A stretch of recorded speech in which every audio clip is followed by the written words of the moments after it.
Welcome, it's Jason with Warrior 613. I am glad to be back and share a little bit of what's been going on in 2020, the way things are going. I've gotten a lot of questions of, are you still alive? What's going on? Hadn't seen many videos and share with you guys. We had some issues where the server had to be taken down. And so everything's good, and that's back up. But before that, even was trying to take a step back and do a lot of study on my own, a lot of introspection, a lot of just praying time, a lot of seeking with God, because I was going through James. And, a lot of things start to stick out, when I think when we're convicted by them. And for people that know me personally, I do like to talk. I like to speak. And a lot of times I probably could be accused of liking to hear my own self speak. Probably wouldn't be far off. I enjoy people. I enjoy talking. So 2020 has been a tougher year as well. I like speaking to people and not necessarily Zoom sessions and things like that. But as I was going through, in James, a few things stick out. In James 1:19, this my beloved brethren, but everyone must be quick to hear, slow to speak, and slow to anger. Then you come over to James chapter 3, the tongue is a fire, and little excerpts there about how the bits in a horse's mouth or the rudder on a ship, the tongue is a very small thing, but it can drive the direction. And it, see how in chapter 3, verse 5, see also the tongue is a small part of the body, and yet it boasts of great things. See how great a forest is set aflame by such a small fire. Verse 6, and the tongue is a fire, the very world of iniquity. The tongue is set among our members as that which defiles the entire body and sets on fire the course of our life, and is set on fire by hell. And so really, like I said, sometimes I have to remind myself, and when I say sometimes, I mean all the time. I try to be prayerful in what I say and what I do, but at the same time, I have learned to take a step back, and that's been a good thing with everything that's going on, all the unrest. For the past 6 months, is a good time for us to step back, and there's a lot of time to say things. There's a lot of things to talk about. And sometimes it allows us to understand that there are more things to talk about, but that's probably a reason to speak less. There's less people that are wanting to listen. There's more people wanting to talk. And so I want to be quick to hear and, not always commentate on what you hear. And I don't have to always take a thing to spin it in a way that I hear it. Sometimes I can hear it for what it is and leave it at that. The other thing that I have been very, very blessed to realize is that, I started this website out was when I got diagnosed with multiple sclerosis. And that was the goal, was to just kind of document my journey. And it moved into, it showed a lot of the faith component. And, for those of you, there may be people that say, hey, yeah, I'm kind of done with it. But I want to be very, very honest here is it is my primary purpose now, and always is going to be in 1 Peter 3,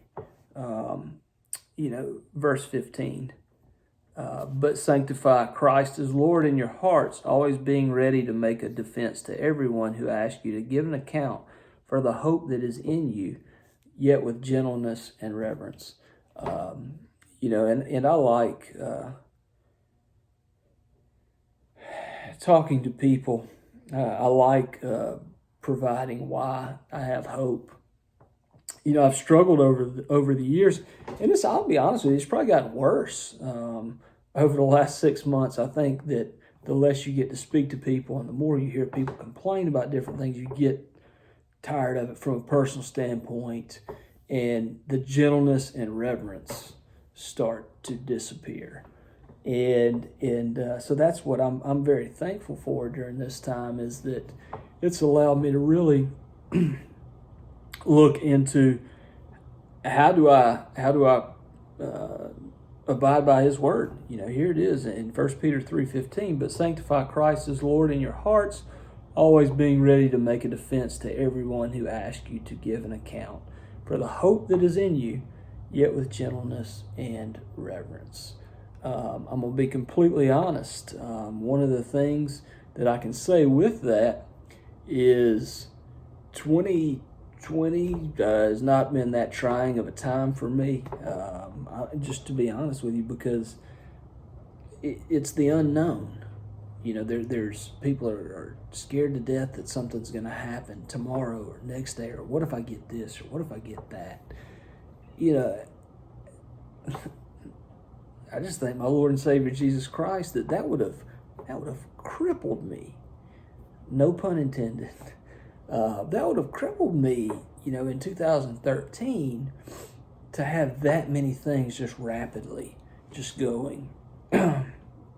Because you don't really have a support system set up outside of whether for people that don't have faith in a church group or a close family. 2020 could have been, or can still be, something that is just terrifying. And so I'm so thankful that, one, I have those, but two, there's still not a lot that can shake me. And I'm very thankful for that. Yeah, there's a lot of unrest, and I've struggled with things during this time as well that we get short with, or we get frustrated with, or that we have opinions about.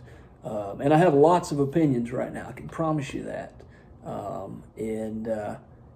But the other thing that I remembered in that is it talks about being slow to speak, slow to anger, quick to hear, and right after that verse, right after those verses in that chapter, it goes straight on to wisdom right after that, and so there's a lot of there's a lot to be learned in a very small portion that I found in James, just back up into Peter, and in 1 Peter, and so I'm just very thankful for that. And one thing that, as we start to, I live in a place where we've been back out, and to be honest with you, I like talking to people, and still, we'll shake hands if somebody wants to, and that connection is something that's very valuable, and I want to encourage you right now, and people are starting to hear more about this now, that I just want to encourage you. In 1 Peter 3:15, I'm going to read it again, just because I think it's important, and we like the message of it. But sanctify Christ as Lord in your hearts, always being ready to make a defense to everyone who asks you to give an account for the hope that is in you, yet with gentleness and reverence. And that's nice, and that sounds really bad.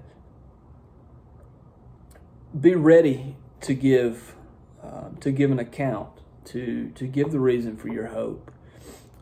But I would ask you to really look, and I try, especially this is a very hypocritical video for me, for what I'm getting ready to say and the method in which this video is going to be delivered to you via social media. But really look, the reason for your hope. First of all, what is the reason for your hope? Do a quick look at, where is your faith? Where is your rest? Where is your peace?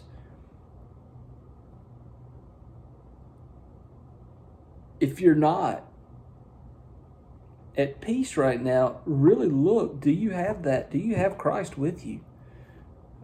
This is not one to jump on people and make them feel bad, but it's very important. And it's one you have to ask yourself.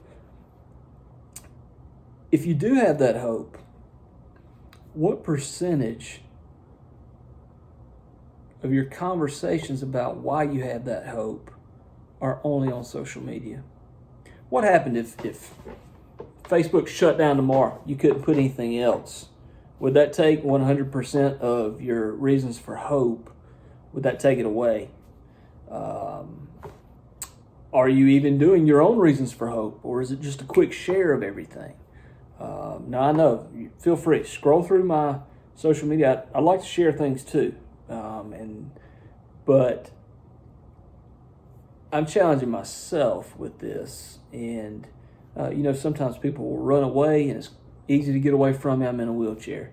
So if you're scared that I'm going to infect you with something, that's fine. I don't want to make anybody feel uncomfortable, but I love to talk to people as well. And I've really tried to do that through this time, respectfully to people and not to put them in an uncomfortable situation, but to still have those conversations about why I love people. It's not a choice. It's not a decision. It gets hard at times, I can promise you that. And there's times where I have to kind of back up and say, take a deep breath and slow to speak, slow to anger, quick to hear, and really start to internalize. We have lots of problems in the world, but these problems can be solved right here. And I know that is one that causes people to roll their eyes now, and it's a harder thing to sell to them. But you have to look inside it. You have to read it. You can't just start to read it. You have to read it in the context of what it's saying to you, what hope it gives you.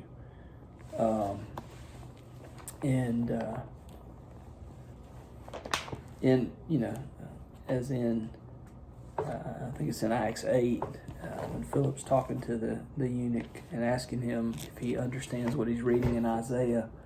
And he says, of course I don't. I don't have anybody to show me. Get in touch with somebody. Find somebody that can help you read it, because it's a challenging book. It's worth it. I can promise you that. And there's so much hope to be had in here. And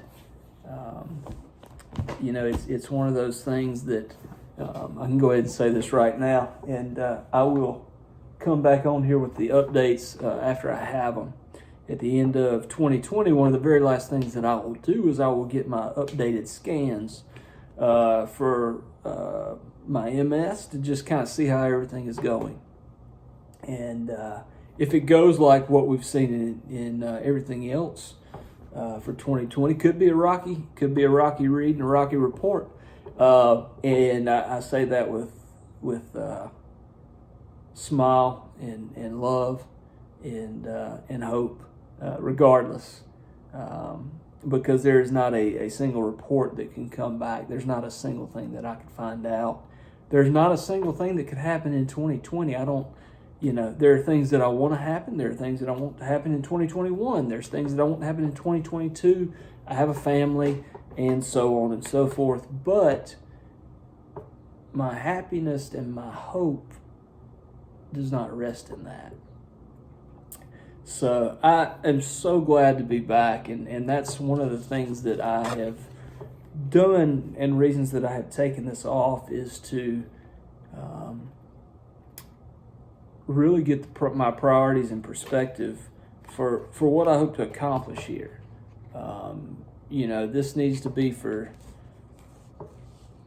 every, I want this to be 10% of my reason for hope via social media, which, depending on how many people see it, it means I'm going to be busy during my daily life when people want to know why I have hope. So, love you all. As always, if you want to reach out to me, it's jason.warrior613@gmail.com. I check them and respond to them daily. So I appreciate every one of you. Hope you're having a wonderful day. I hope you're going to have a Merry Christmas. I hope your Thanksgiving was great. And look forward to a great end to 2020.